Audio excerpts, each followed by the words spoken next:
Hello guys. तो आज के लेक्चर में हम बात करेंगे अध्याय 5, 6 और 7। आज 3 चैप्टर कवर करेंगे क्योंकि ये तीनों चैप्टर में जो है बहुत कम चीज़ें हैं जो एग्ज़ाम में पूछी जाती हैं। तो वो सारी चीज़ें आज कवर करेंगे जो एग्ज़ाम में पूछी जाती है। एग्ज़ाम पॉइंट ऑफ व्यू से इन चैप्टर्स में से इम्पॉर्टेंट है। वैसे सबसे लिस्ट इंपॉर्टेंट चैप्टर है 5th, 6th, 7 as according to exam point of view. ठीक है, तो सबसे पहले बात करते हैं चैप्टर 5 जिसका नाम है द्रव द्रव्य विज्ञानीय अध्याय। द्रव का मतलब होता है लिक्विड एंड द्रव्य जो आपको पता है। तो liquid, study about the liquid द्रव्य इस चैप्टर में बताया गया है। जितने भी लिक्विड द्रव्य हैं जैसे वाटर, जल है, दुग्ध है, मूत्र है, तो इन सब के बारे में बतलाया गया है। तो जनरली हम उन पॉइंट्स को कवर करेंगे, पढ़ेंगे जो एग्जाम पॉइंट ऑफ व्यू से इंपॉर्टेंट है। बाकी चीज़ों को हम कवर नहीं करेंगे और वो इंपॉर्टेंट भी नहीं है। तो सबसे पहले बात करते हैं जलपान विधि की। तो जलपान विधि यानी जल का उपयोग कैसे करना चाहिए। तो सबसे पहले सख्ती से अधिक जल नहीं पीना चाहिए।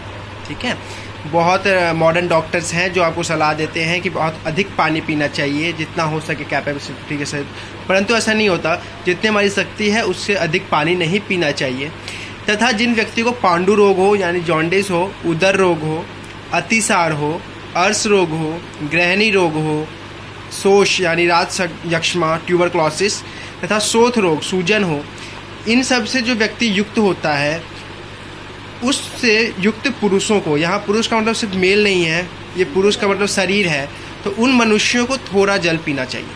क्लियर। उसके बाद है जलपान का प्रभाव। तो सेकंड टॉपिक जो है इसमें कि हम जलपान करते हैं वो 3 स्टेज पे करते हैं। या तो भोजन करने से पहले, या भोजन करते के साथ साथ पीते हैं, या भोजन करने के बाद पीते हैं। जनरली जो मॉडर्न साइंस है वो कहती है कि खाना खाते समय पानी नहीं पीना चाहिए, लेकिन आयुर्वेद क्या कहता है कि भोजन के अगर पहले, भोजन करने से पूर्व अगर हम जलपान करते हैं तो उससे कृशता पैदा होती है यानी दुबलापन होता है शरीर में। लेकिन अगर भोजन करते समय बीच बीच में हल्का हल्का पानी सिप के साथ पिए तो शरीर जो होता है वो सम हो जाता है। सम यानी बिल्कुल हेल्दी रहता है। भोजन के अगर अंत में करते हैं, भोजन करने के उपरांत तुरंत बाद अगर जल का ग्रहण करते हैं तो वो जो होता है शरीर स्थूल हो जाता है, मोटापा आ जाता है। तो आयुर्वेद के अनुसार सबसे उत्तम है भोजन के मध्य में पानी पीना। ठीक है। अब जो थर्ड टॉपिक है वो है शीतल जलपान और उष्ण जलपान के लाभ। ठीक है। अब जलपान किसी कंडीशन में शीतल जलपान पीना पड़ता है, किसी में उष्ण जलपान। तो शीतल जलपान से पीने का क्या लाभ है। तो शीतल जलपान के लाभ है मदात्ययी रोग। मदात्ययी मतलब इसमें क्या होता है, जैसे मद्य का नशा हमेशा रहता है। क्लियर। अगर सही तरीके से मद्य का सेवन या सही समय पे ना किया जाए, सही काल में ना किया जाए, तो मद्य का जो गलत तरीके से सेवन करने से मदात्ययी रोग हो जाता है, जिससे मनुष्य हमेशा जो है मद्य के बस में ही रहता है। एग्जाम्पल कि हमेशा उसको चक्कर आते हैं। ठीक है, मद्य के हमेशा नशे में रहता है वो मनुष्य। तो मदात्ययी रोग में ठंडे पानी का इस्तेमाल करना चाहिए। ग्लानि में, ग्लानि मतलब जो उसका उल्लास है वो खत्म हो चुका है उसके जीवन में। मूर्छा, चक्कर आ गया हो, छर्दी, श्रम, भ्रम, तृष्णा, उष्मा, दाह, पित्त विकार, रक्त विकार और विष विकार, इन सबको जो है शीतल जल जो है वो नष्ट कर देता है। उष्ण जलपान के लाभ की बात करें तो इससे दीपन होता है यानी अग्नि दीप्त होती है, पाचन शक्ति बढ़ाता है, कंठ यानी गले के लिए ठीक है, लघु यानी सुपाच्य होता है, तथा बस्ती शोधक यानी यूरिनरी ब्लैडर को जो है ये सही से साफ कर देता है। साथ में ये हिक्का, आधमान, वात और कफ विकार, वमन, विरेचन, नए ज्वर, कास, आमजीर्ण, पीनस, श्वास तथा पार्श्वशूल, इन सब बीमारियों में भी हितकर है। तो ये उष्ण जलपान और शीत जलपान के लाभ हैं। अब बात करते हैं शीत शीत जल। शीत शीत जल का मतलब होता है एक बार जो पानी लिया, जल लिया, उसको गर्म किया, गर्म करने के बाद क्या करते हैं उसको ठंडा होने देते हैं, तो वो जो जल होता है उसको शीत शीत बोलते हैं।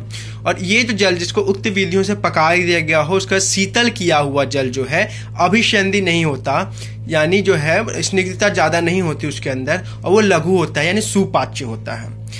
इससे वात पित्त, कफ पित्त तथा पित्त की अधिकता मतलब वात पित्त कफ मान लो तीनों रोग हो, लेकिन पित्त की अधिकता हो तो ऐसे रोगों में ये बहुत हितकर होता है। ठीक है, लेकिन अगर वही जल जब बासी हो जाए यानी एक दिन उसको रख दिया जाए तो क्या हो जाता है, वो त्रिदोषकारक होता है, वो जो है नुकसान पहुंचाता है। क्लियर है। अब इस अध्याय का आखिरी टॉपिक नारियल जल।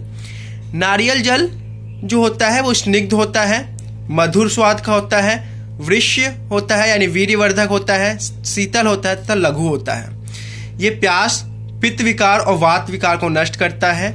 दीपन और बस्ती शोधक के लिए बेस्ट द्रव्य माना जाता है नारियल जल को। तो ये 5वें अध्याय के इंपॉर्टेंट टॉपिक्स है, यही टॉपिक है जो एग्जाम में पूछे जाते हैं, इसके अलावा कुछ नहीं पूछा जाता। बाकी आप जब सारे चैप्टर हो जाए तो एक बार रीडिंग मान लीजिएगा। ठीक है, अब हम बात करते हैं 6ठे अध्याय की, जिसका नाम है अन्न स्वरूप विज्ञानीय अध्याय। ठीक है, तो जो अन्न है, जल की बात कर ली गई। अब अन्न के जो स्वरूप हैं, बहुत प्रकार के अन्न पाए जाते हैं, उनके बारे में बताया गया है। तो जनरली द्रव्य विज्ञान में आगे आप पढ़ लोगे। इसमें मेनली आपको कुछ मिश्रक गण के बारे में पढ़ना है, जो एमसीक्यू में, जनरली एमसीक्यू में पूछ देता है। तो मिश्रक गण के बारे में पढ़ना है। वो मिश्रक गण कुछ निम्नलिखित जो दे रखे हैं वही पढ़ने हैं। सबसे पहले त्रिफला। तो त्रिफला मिलके बना है 3 द्रव्यों से, हरितकी, विभितकी और आम्लकी। आम्लकी मतलब आंवला। इन तीनों से मिलकर बना है त्रिफला। त्रिजात में 3 द्रव्य हैं, त्वक, पत्र, एला। त्वक मतलब दालचीनी, पत्र मतलब तेज पत्ता, एला मतलब बड़ी इलायची। इन तीनों में ही जब केसर को मिला दिया जाता है तो उसको चतुर्जात बोलते हैं। ठीक है, तो त्रिफला, त्रिजात, चतुर्जात। त्रिकटु। त्रिकटु में पिप्पली, मरीच और नागर। इसमें भी 3 द्रव्य हैं। त्रि है यानी 3 ना, कटु यानी इनका जो रस होता है, विपाक होता है, वो कटु होता है, कटु विपाक होता है इन तीनों का, पिप्पली का, मरीच और नागर का। पंचकोल। पंचकोल पहले ही बता रखा है मैंने, ऋतुचर्या में वर्षा ऋतु में बताया जाता है, क्योंकि ये जो है अग्निवर्धक होता है। पिप्पली, पिप्पली मूल, चव्य, चित्रक और नागर इनसे मिलके बना होता है। लास्ट में बात करते हैं 6ठे मिश्रक गण की, जो है पंचमूल। पंचमूल 5 प्रकार के होते हैं, यानी 5 रूट द्रव्यों से मिलकर बने। जो द्रव्य हैं इनके जनरली रूट से मिलकर बने होते हैं। तो लघु पंचमूल, बृहत पंचमूल, मध्यम पंचमूल, जीवन पंचमूल और तीर्ण पंचमूल। लघु पंचमूल यानी जो लघु होते हैं। ठीक है, कौन कौन से हैं? गोक्षुर, कृष्णपर्णी, कंटकारी, बृहति और सालपर्णी।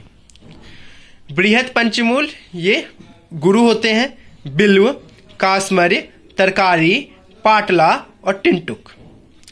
मध्यम पंचमूल मध्यम होते हैं, बला, पुनर्नवा, एरंड, माशपर्णी, मुद्गपर्णी। जीवन पंचमूल यानी हमारे जीवनदायी होते हैं, जीवन वर्धक होते हैं, अभीरु, वीरा, जीवंती, जीवक और ऋषभक। तीर्ण पंचमूल 5 द्रव्य कौन कौन से? दर्भ, कास, इक्षु, सर और साली। तो जनरली इस चैप्टर में कुछ नहीं पढ़ना है। ये जो द्रव्य दे रखे हैं इनमें कौन कौन से द्रव्य से मिलकर बने हैं मिश्रक गण, बस उनके नाम याद करने हैं और कुछ नहीं। ये एमसीक्यू क्वेश्चन बन जाते हैं। अब बात करते हैं 7वें अध्याय की, जिसका है अन्न रक्षा अध्याय।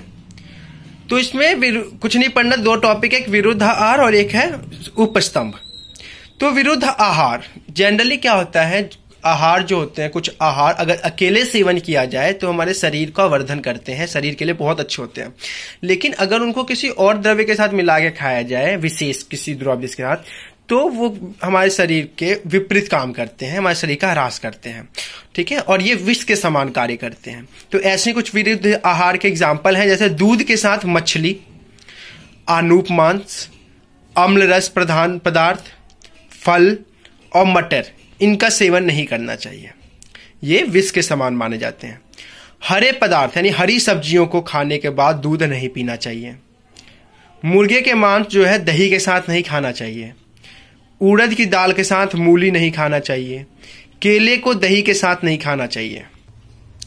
कांस के पात्र मतलब कांस के जो बर्तन है उसमें 10 दिन तक घी अगर रखा हुआ है तो विष के समान हो जाता है और उसको जैसी खाते हैं तैसी वमन हो जाता है। तो ऐसी घी का उपयोग नहीं करना चाहिए। खीर, खोया व मलाई, इन सब पदार्थों का सूरा यानी मध्य के साथ और या फिर खिचड़ी के साथ नहीं ग्रहण करना चाहिए। मधु और घी को एक साथ कभी नहीं खाना चाहिए। यहां मैंने समान भाग लिखा है, लेकिन अन्य भागों में भी नहीं खाना चाहिए। मधु और घी को कभी भी एक साथ नहीं खाना चाहिए। क्लियर। आखिरी टॉपिक इस अध्याय का, दैट इज शारीरिक उपस्तंभ। ठीक है, शरीर के 3 उपस्तंभ हैं जिन पे शरीर टिका हुआ है, वो है आहार, निद्रा और ब्रह्मचर्या। तो शरीर को स्वस्थ रखने के लिए इन तीनों को रहना, उन तीनों का साम्यावस्था में, यानी इनका उपयोग सही मात्रा में करना जरूरी है। आहार का, निद्रा का और ब्रह्मचर्या का। तो इन 3 चैप्टर में 5th, 6th और 7th अध्याय में बस जितना मैंने बता रखा है इतना ही पढ़ना है। इसके अलावा इसमें कुछ भी paper exam point of view से इंपॉर्टेंट नहीं है।